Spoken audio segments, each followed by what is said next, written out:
I've been using the NOBULL trainers for over 6 months now. I've done dozens of workouts in them, done tons of CrossFit WODs in them, and sadly, I've changed my mind about the NOBULL trainer. Firstly, I'm not sponsored by any shoe brand. All of the CrossFit shoes I buy myself. I've purchased over 15 pairs this year. I use them pretty much every day, and I've been testing them for the last 9 months. I love the NOBULL designs, right? They have so many fun colors. The upper part of the shoe is just this great, simple, kind of one piece, really solid construction. I really love this, especially the upper part of this shoe. When I first got my NOBULLs, I fell in love with them right away, mostly because of how light they are. They're just a really light shoe. The lightest shoe I'd ever used before. I felt like I could fly through toes to bar muscle ups, pretty much anything off the ground felt great in the trainers. And I could tell right away that they weren't the best for running. They just felt really flat. I could feel the ground really easily.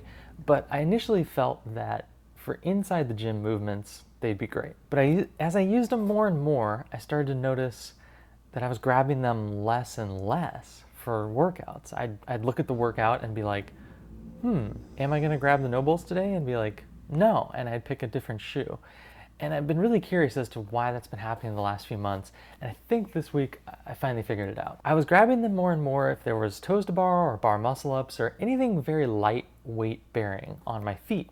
So if there was rowing or maybe some biking and some gymnastic movements, I'd grab the NOBULLs and think, okay, this can be fine. But I stopped grabbing them for any box jumps. I stopped grabbing them for any sort of like shuttle run. This week was the final straw. We were doing front squats and dumbbell front squats and bar over burpees. Normally I would think, okay, moving pretty quick over the bar, that might be good for a light shoe. But just a few minutes into the workout, my feet started to hurt. We'd already done front squats, and my toes were like crunching up and it was just not a pleasant experience. And this wasn't the first time that I've felt this in my feet wearing the shoe.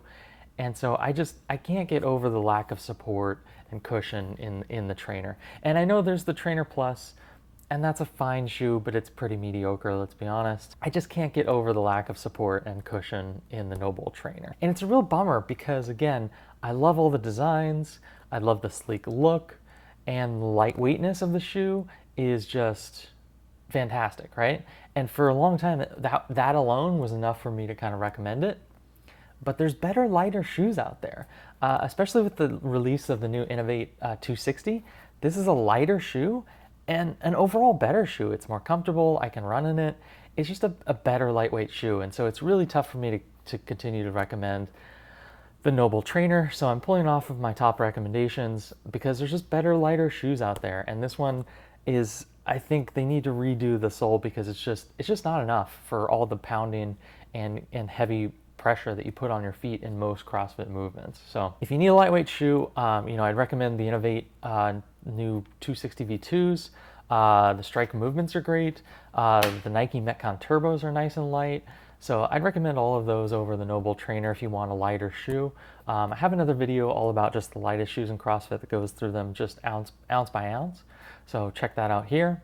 There's better options around, so this is why I've changed my mind about the NOBULL trainer.